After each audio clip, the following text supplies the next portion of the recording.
Pytheas, the legendary explorer of the north. The legendary explorer Pytheas lived in the Greek city of Massilia, on the shores of France. At that time, the world was very different. Alexander the Great was busy creating his empire. The Romans were warring in order to capture Italy. The Greeks were colonizing the shores of the Mediterranean. And the Carthaginians were ruling southern Spain and northern Africa. The Carthaginians also ruled another thing: trade with Western Europe. The only way to reach Western Europe was to go through the Strait of Gibraltar.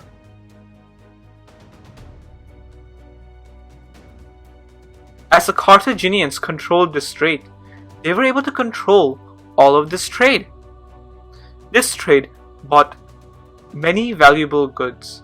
Among these were amber and tin. Amber was widely used for jewelry in the Greek world.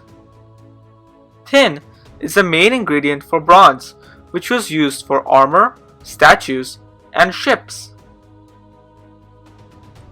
Some merchants of Massilia sought another way to the tin mines of southern Britain. In order to avoid paying the inflated prices that the Carthaginians had placed, they commissioned Pytheas to find this new way. Pytheas set out around 330 BC. As the Carthaginians had blockaded the Strait of Gibraltar, he used a land route in France to reach the Loire River. Traveling on the Loire, he eventually exited into the Atlantic Ocean, becoming the first Greek to reach the Atlantic. Pytheas was now able to arrive at Britain. He followed the European shores to Brittany and then sailed to Belerium in Wales. Pytheas had finally arrived at the tin mines.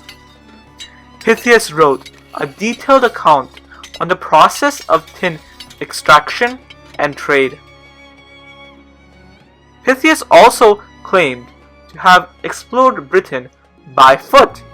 He circumnavigated Britain as well.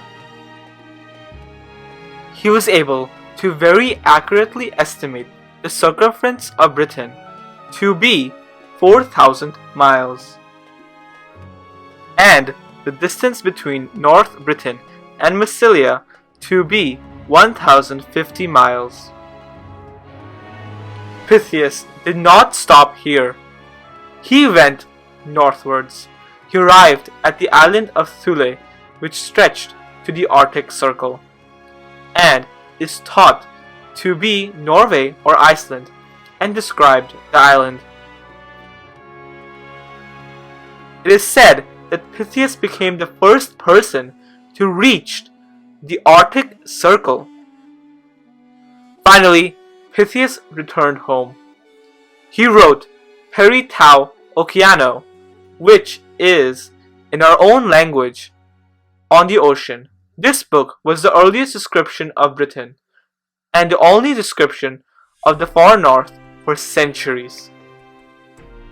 It was also very well known in the ancient world, but alas, the book has not survived the millennia. Pytheas was also the first to discover the moon's role in causing tides. Truly, Pytheas was a legendary explorer of the north and will be remembered for centuries to come. Thank you for watching.